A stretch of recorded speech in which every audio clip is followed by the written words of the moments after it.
നിങ്ങൾക്കൊരാളോട് true feelings ഉണ്ടോ? പക്ഷെ ആ ആളാണെങ്കിൽ നിങ്ങൾ ഒരു രീതിയിലും റെസ്പെക്റ്റ് ചെയ്യുന്നില്ലേ?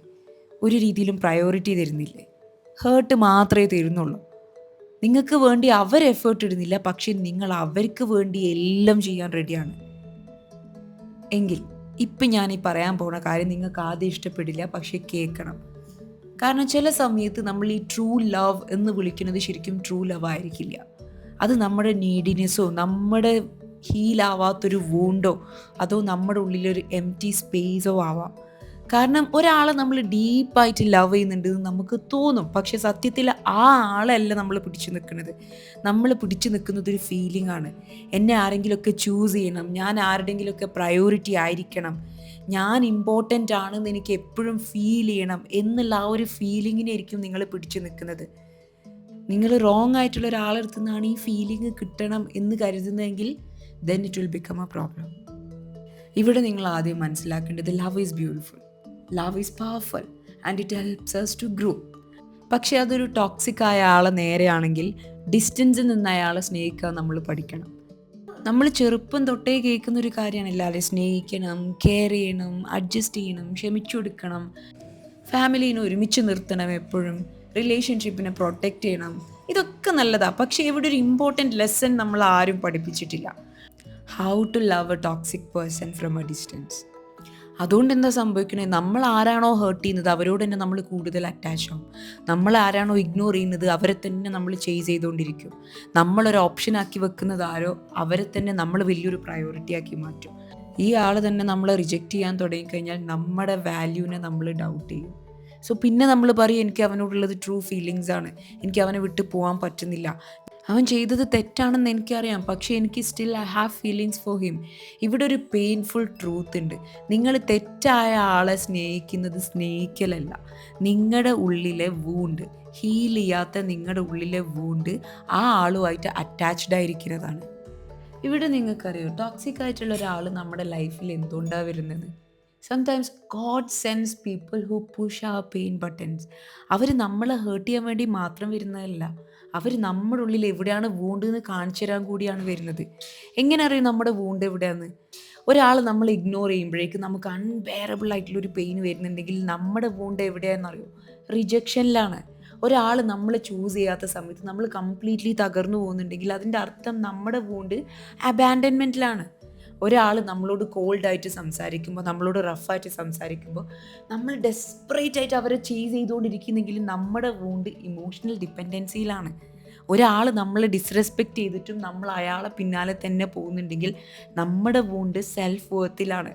It's not a simple love story, it's a healing story. നമ്മൾ വിചാരിക്കുന്നത് അവർ മാറിക്കഴിഞ്ഞാൽ ഞാൻ ഓക്കെ ആവും, അവൻ എന്നെ ചൂസ് ചെയ്ത് കഴിഞ്ഞാൽ ഞാൻ ഹാപ്പി ആവും, അവൻ എന്നെ സ്നേഹിക്കാൻ തുടങ്ങി കഴിഞ്ഞാൽ എൻ്റെ പെയിൻ മാറും. പക്ഷെ സത്യം എന്താ അറിയോ? നിങ്ങളുടെ വൂണ്ട് ക്രിയേറ്റ് ചെയ്യുന്ന ആൾക്ക് നിങ്ങളെ ഹീൽ ചെയ്യാൻ പറ്റില്ല.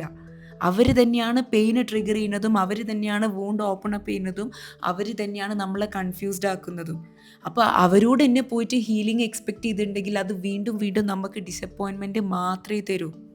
ഒരു കത്തിയുണ്ട് നമ്മുടെ മേല് മുറിവുണ്ടാക്കിയ അതേ ആളോട് തന്നെ നീ തന്നെ എൻ്റെ വൂണ്ട് ഹീൽ ചെയ്യണം എന്ന് പറയുന്ന പോലെയാണിത്. അത് നടക്കൂല. കാരണം ഹീലിംഗ് എന്ന് പറയുന്നത് പുറത്തുനിന്ന് കിട്ടേണ്ടതല്ല, ഹീലിംഗ് എപ്പോഴും നമ്മളിൽ നിന്ന് തുടങ്ങേണ്ടതാണ്. എൻ്റെ കോച്ചിങ് ജേർണിയിൽ ഞാൻ ഒരുപാട് മദേഴ്സിനെ കാണുന്നുണ്ട്. അവർ പറയുന്ന സെയിം പെയിനാണിത്. എന്നെ പ്രയോറിറ്റി ആക്കുന്നില്ല, ഞാൻ എല്ലാം ചെയ്യുന്നു പക്ഷേ എന്നെ വാല്യൂ ചെയ്യുന്നില്ല, ഞാൻ അവനെ ഒരുപാട് ഇഷ്ടപ്പെടുന്നുണ്ട് പക്ഷേ സ്റ്റിൽ ഹീസ് ഹേർട്ടിങ് മീ, എനിക്ക് വിട്ടു പോകണമെന്നറിയാം പക്ഷേ എന്നെക്കൊണ്ട് പറ്റുന്നില്ല. അവരോട് ഞാൻ ചോദിക്കാനുള്ള കാര്യമാണ്, നിങ്ങൾ ശരിക്കും അവനോടുള്ള സ്നേഹത്തിൻ്റെ പേരിലാണോ നിൽക്കുന്നത്, അല്ലെങ്കിൽ ഫൈനലി അവൻ എന്നെ ചൂസ് ചെയ്യും എന്നുള്ളൊരു പ്രതീക്ഷയിൽ അറ്റാച്ച്ഡ് ആയിട്ടാണോ ഇരിക്കുന്നത്? ഇത് രണ്ടും ഡിഫറെൻ്റാണ്. ഒരാളെ നമ്മൾ സ്നേഹിക്കുന്നതും അല്ലെങ്കിൽ അയാൾ നമ്മളെപ്പോഴും ചൂസ് ചെയ്യും എന്നുള്ള ഫാൻറ്റസിയിൽ ജീവിക്കുന്നതും അത് രണ്ടും രണ്ടാണ്. പലപ്പോഴും നമുക്ക് ആ ആളല്ല വേണ്ടത്, അവർ നമുക്ക് തരാത്ത ആ വാലിഡേഷനാണ്. നീയാണ് എൻ്റെ ലൈഫിൽ ഏറ്റവും ഇമ്പോർട്ടൻ്റ് ആയിട്ടുള്ള ആൾ, നിന്നെ ഞാൻ തെറ്റിദ്ധരിച്ചു പോയതാണ്, നിന്നെ ഞാൻ ഇനി ഒരിക്കലും വിട്ടു പോവില്ല, you are very valuable in my life, അല്ലെങ്കിൽ നിന്നെ ഞാൻ ഒരിക്കലും ഹേർട്ട് ചെയ്യില്ല. ഈ വാക്ക് കേൾക്കാനുള്ള ഹങ്കറാണ് നമ്മളെ പിടിച്ചു നിർത്തുന്നത്. പക്ഷെ നിങ്ങൾ മനസ്സിലാക്കേണ്ടത്, നിങ്ങളെ ഒരാൾ റിപ്പീറ്റഡ്ലി ഹേർട്ട് ചെയ്തുകൊണ്ടിരിക്കുന്നുണ്ടെങ്കിൽ നിങ്ങൾ നിങ്ങളോട് ചോദിക്കുക, ഞാൻ എന്നെ എത്രമാത്രം സ്നേഹിക്കുന്നുണ്ട്, ഞാൻ എനിക്ക് എത്രത്തോളം റെസ്പെക്റ്റ് കൊടുക്കുന്നുണ്ട്, എൻ്റെ സമാധാനം എനിക്ക് ഇമ്പോർട്ടൻ്റ് ആണോ, ഞാനൊരാളുടെ ലൈഫിൽ പ്രയോറിറ്റി ആവാൻ ഡിസേർവബിൾ ആണ് എന്ന് നിങ്ങൾക്ക് തോന്നുന്നുണ്ടോ? നീ നിന്നെ ഫുള്ളി കൺസിഡർ ചെയ്യാൻ തുടങ്ങിക്കഴിഞ്ഞാലാണ് റോങ് ആയിട്ടുള്ള ആളെ നമുക്ക് ഡിസ്റ്റൻസിൽ നിന്നിട്ടും ലവ് ചെയ്യാൻ പറ്റുക. നിന്നെ ഞാൻ കെയർ ചെയ്യുന്നുണ്ട്, പക്ഷേ എന്ന് വെച്ച് എന്നെ നഷ്ടപ്പെടുത്താൻ ഞാൻ വില്ലിങ് അല്ല. നിന്നോട് എനിക്ക് എല്ലാ ഫീലിങ്സും ഉണ്ട്, പക്ഷേ എൻ്റെ സമാധാനത്തിനേക്കാൾ ഇമ്പോർട്ടൻ്റ് അല്ല അത്. ഐ എം ബ്ലെസ്സിങ് യു, പക്ഷേ ഈ പെയിൻ സൈക്കിളിൽ നിൽക്കാൻ ഞാൻ താല്പര്യപ്പെടുന്നില്ല. That is emotional maturity. If you still have love towards A toxic person, നിങ്ങൾ ചെയ്യേണ്ടത് ഫസ്റ്റ് തിങ്, നിങ്ങളുടെ ആ ഫീലിങ്സിനെ നിങ്ങൾ ജഡ്ജ് ചെയ്യണ്ട. ഫസ്റ്റ് ഈ ഫീലിങ്സിനെ അക്സെപ്റ്റ് ചെയ്യുക, പക്ഷേ ഈ ഫീലിങ്സിനെ ഒരു ഡിസിഷൻ മേക്കറാക്കി മാറ്റരുത്. രണ്ടാമത്, പെയിൻ എവിടെയാണ് ട്രിഗർ ആവുന്നതെന്ന് നോക്കുക. ഈ ആൾ റിപ്ലൈ ചെയ്യാത്ത സമയത്ത് അല്ലെങ്കിൽ നമ്മളോട് റെസ്പോണ്ട് ചെയ്യാത്ത സമയത്ത് എന്താണ് ഫീൽ ചെയ്യുന്നത്? റിജക്റ്റഡ് ആയിട്ടാണോ, അബാൻഡൻഡ് ആയിട്ടാണോ, ഐ എം നോട്ട് ഇനഫ് എന്നാണോ തോന്നുന്നത്, അല്ലെങ്കിൽ അൺവാണ്ടഡ് ആയിട്ടാണോ, അല്ലെങ്കിൽ ഇൻവിസിബിൾ ആയിട്ടാണോ തോന്നുന്നത്? ഈ ഇമോഷനാണ് നമ്മുടെ വൂണ്ട് കാണിച്ചു തരുന്നത്. ആളെ നോക്കുന്നതിന് മുന്നേ നമ്മൾ നോക്കേണ്ടത് നമ്മുടെ വൂണ്ടിനായിരിക്കണം.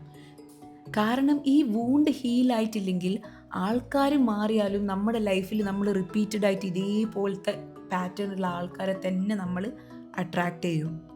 Third one, stop expect healing from the person who is hurting you. നിങ്ങൾക്ക് ക്ലോസ് ആവണം, എക്സ്പ്ലനേഷന് വേണം, അവന് സോറി വന്ന് പറയണം, അവന് മാറണം എന്നൊക്കെ തോന്നാം.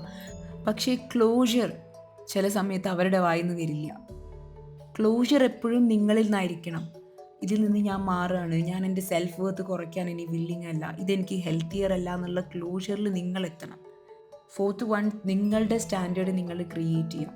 എന്നോട് സംസാരിക്കുന്ന ആൾ റെസ്പെക്റ്റ്ഫുൾ ആയിരിക്കണം, എന്നെ പ്രയോറിറ്റി ആയിട്ട് കാണുന്ന ആളായിരിക്കണം, എൻ്റെ ഫീലിങ്സിനെ ഡിസ്മിസ് ചെയ്യാൻ പാടില്ല, എൻ്റെ സമാധാനത്തിനെ ഡിസ്റ്റർബ് ചെയ്യാൻ പാടില്ല, എന്നൊരു ഓപ്ഷനാക്കി കാണാൻ പാടില്ല. ഇത് അറോഗൻസ് അല്ല, it's is called self respect. Fifth one, നിങ്ങൾ അവനെ സ്നേഹിക്കുന്നതിനേക്കാൾ കൂടുതൽ നിങ്ങൾ നിങ്ങളെ സ്നേഹിക്കുക. കാരണം നിങ്ങൾ നിങ്ങളെ സ്നേഹിക്കുമ്പോൾ മാത്രമേ നിങ്ങൾക്ക് പറയാൻ പറ്റൂ, എനിക്കും ഫീലിങ്സ് ഉണ്ട്, എനിക്ക് ഈ ഹേർട്ട് ഞാൻ ഡിസേർവ് ചെയ്യുന്നില്ല, എൻ്റെ സമാധാനം ഇമ്പോർട്ടൻ്റ് ആണ്, എനിക്ക് നീ ഇമ്പോർട്ടൻ്റ് ആയിരുന്നു, പക്ഷേ എന്ന് വെച്ചിട്ട് എനിക്ക് ഞാനും ഇമ്പോർട്ടൻ്റ് ആണ്. That's A healing journey. So love your self more than you love this attachment. ഇവിടെ നിങ്ങൾക്ക് ഈ റിലേഷൻഷിപ്പ് ഇമ്പ്രൂവ് ചെയ്യണമെങ്കിൽ ഇവിടെ നിങ്ങളുടെ വൈബ് മാറണം. അതായത് നിങ്ങൾ വൂണ്ടഡ് ആയിരിക്കാം, ചിലപ്പോൾ അവനും വൂണ്ടഡ് ആവാം. രണ്ടാളും പരസ്പരം അങ്ങോട്ടും ഇങ്ങോട്ടും രണ്ടാളുടെ പെയിനും പോക്ക് ചെയ്തുകൊണ്ടിരിക്കുക ചെയ്യുന്നത്. അതുകൊണ്ട് ഈ റിലേഷൻഷിപ്പ് കാമാവില്ല, അവിടെ ഹീലിംഗ് ഇല്ല, അവിടെ സേഫ്റ്റി ഇല്ല. പക്ഷെ നിങ്ങൾ ഹീലാകുമ്പം നിങ്ങളുടെ എനർജി മാറും, നിങ്ങൾ ഡെസ്പറേറ്റ് ആയിട്ട് ചേസ് ചെയ്യില്ല. അപ്പോഴാണ് നിങ്ങൾക്ക് മനസ്സിലാവുക നിങ്ങൾ സ്നേഹം എന്ന് കരുതിയത് ഒരു പെയിൻ പാറ്റേൺ ആയിരുന്നു, നിങ്ങളുടെ ട്രൂ ഫീലിങ്സ് എന്ന് കരുതിയത് ആക്ച്വലി നിങ്ങളുടെ വൂണ്ടായിരുന്നു. അത് നിങ്ങൾ കരഞ്ഞതും നിങ്ങൾ ഈ കരയുന്നതും ഒന്നും അവന് വേണ്ടിയല്ല, നിങ്ങളെ ആരും കാണാത്തത് കൊണ്ടാണ് നിങ്ങൾ കരയുന്നത് എന്ന് നിങ്ങൾക്ക് മനസ്സിലാവും. അവിടെ നിന്നാണ് നമ്മുടെ ട്രാൻസ്ഫോർമേഷൻ തുടങ്ങുക. അതുകൊണ്ടാണ് ഞാൻ എൻ്റെ ഫ്രീ വർക്ക്ഷോപ്പിൽ മദേഴ്സിനെ ഹെൽപ്പ് ചെയ്യുന്നത്. കാരണം എൻ്റെ മിഷൻ സിമ്പിളാണ്. ഒരു മദർ ഗ്രോ ചെയ്യുന്നുണ്ടെങ്കിൽ ദ ഹോൾ ഫാമിലി ഗ്രോസ് വിത്ത് ഹർ. ഒരു മദർ ഫുള്ളി കംപ്ലീറ്റ് ആവുന്ന സമയത്താണ് അവളുടെ റിലേഷൻഷിപ്പ് മാറുക, അവളുടെ പാരൻറ്റിങ് സ്റ്റൈൽ മാറും, ദ കോൺഫിഡൻസ് മാറും, സ്റ്റാൻഡേർഡ്സ് മാറും, the whole home energy will shift. ഇവിടെ നിങ്ങളെയും ഞാൻ എൻ്റെ ഫ്രീ വർക്ക്ഷോപ്പിലേക്ക് ഇൻവൈറ്റ് ചെയ്യാണ്. ബയോയിൽ ഞാൻ ഓൾറെഡി ലിങ്ക് മെൻഷൻ ചെയ്തിട്ടുണ്ട്. നിങ്ങൾ ഇൻട്രസ്റ്റഡ് ആണെങ്കിൽ ആ ലിങ്ക് ക്ലിക്ക് ചെയ്തിട്ട് രജിസ്റ്റർ ചെയ്യുക and attend my free workshop. നിങ്ങൾ ഓർക്കുക, റോങ് ആയിട്ടുള്ള ഒരാൾ അല്ലെങ്കിൽ ടോക്സിക് ആയിട്ടുള്ള ഒരാൾ നിങ്ങളുടെ വൂണ്ട് കാണിക്കാൻ വരുന്നതായിരിക്കും. പക്ഷേ ഹീലിംഗ് ജേർണി എപ്പോഴും നിങ്ങളാണ് ചൂസ് ചെയ്യേണ്ടത്. Because real love never asks you to abandon your self.